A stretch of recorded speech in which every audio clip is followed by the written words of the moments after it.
One very useful story to help us think about the identifiable victim effect is the story of baby Jessica.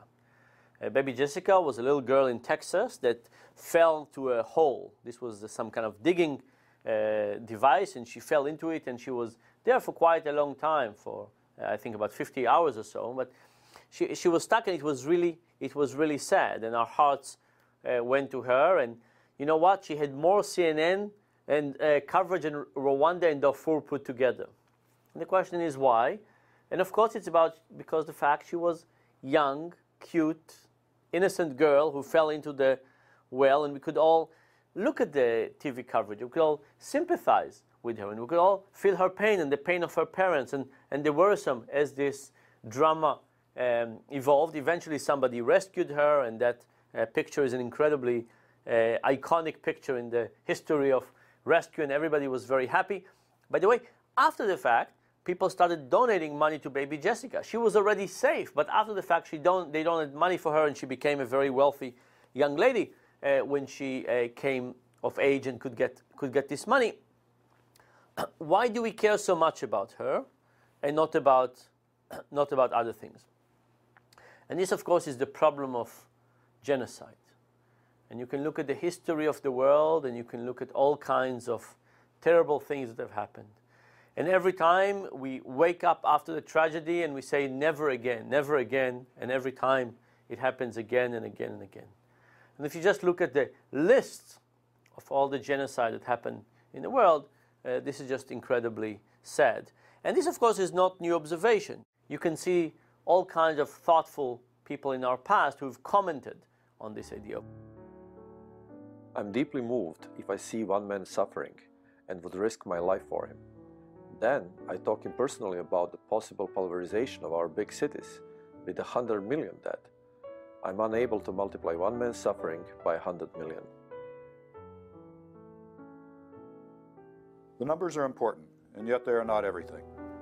For whatever reasons, images often strike us more powerfully, more deeply than numbers.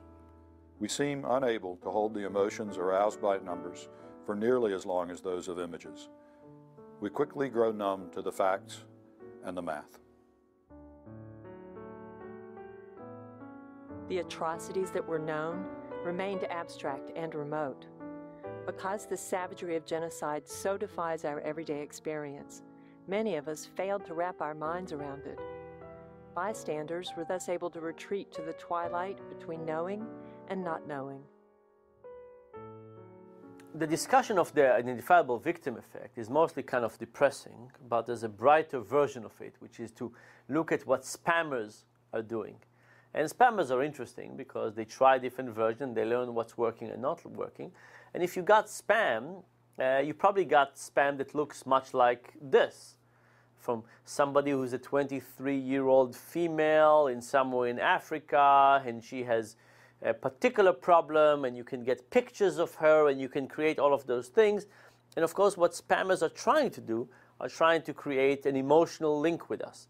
They try to portray themselves as individuals in problems. They try to get us to care about them, to want to work with them, to want to help them.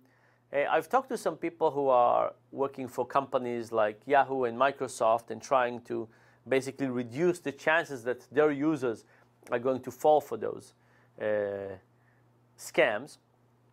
And what happens, what they say often is that they get them through some church bulletin board or through some online dating, and they start to create a relationship with them that lasts over a while, and don't ask for money first, and they ask for then a little bit, and then a little bit more, and so on. And it's the relationship that they build and the caring that they build that then they abuse to a very high degree. So this is what spammers and people who try to get us to part with our money do on the internet in terms of using the identifiable victim effect.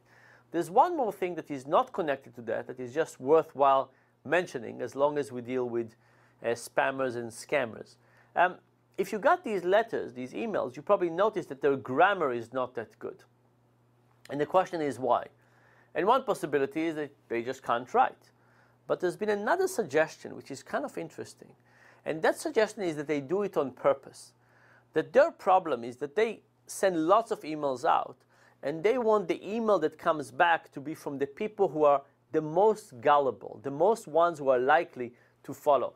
If many of us who would never go with those scams would start writing them, they will be burdened by the amount of work that they have to respond to all these people as they try to push them through the different steps of their scams.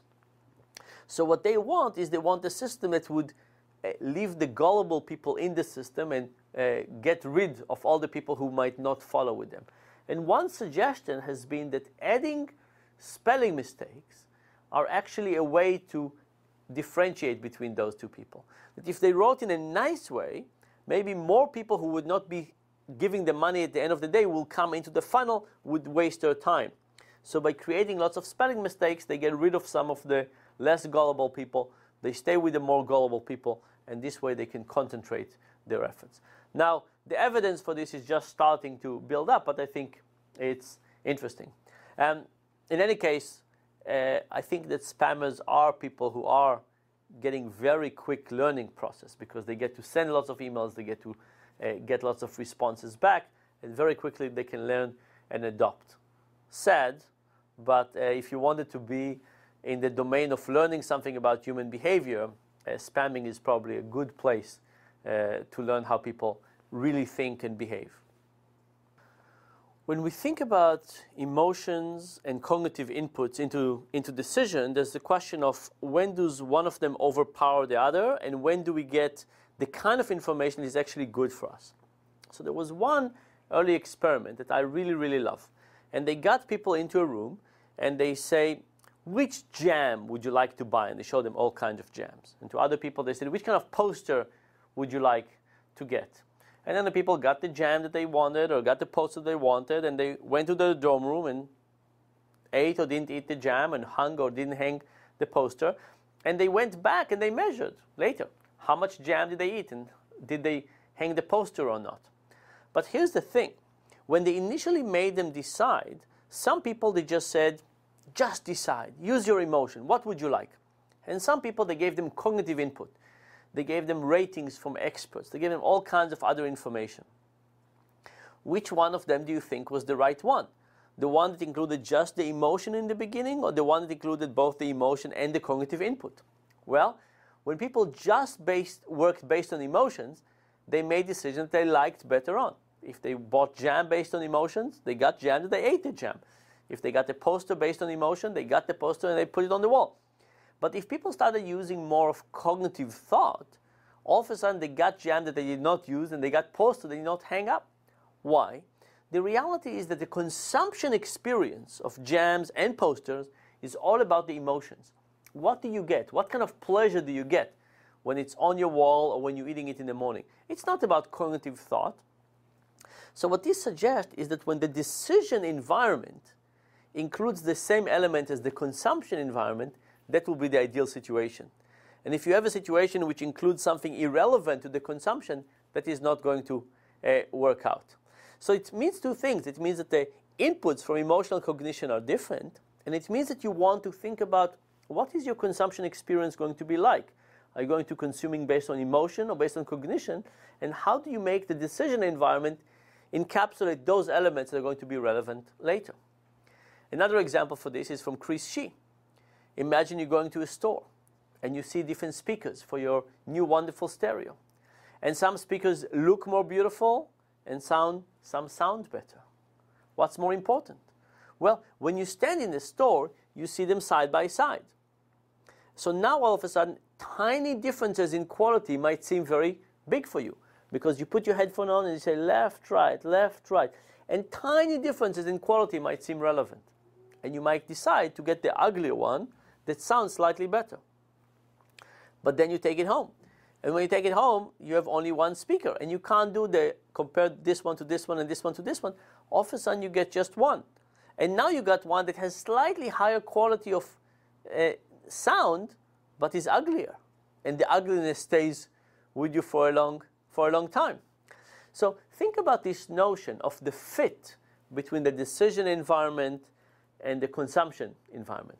And think about what roles are emotions playing in one versus the other, And if you could get those to be more compatible and more similar, you can actually get people and yourself to make better decisions.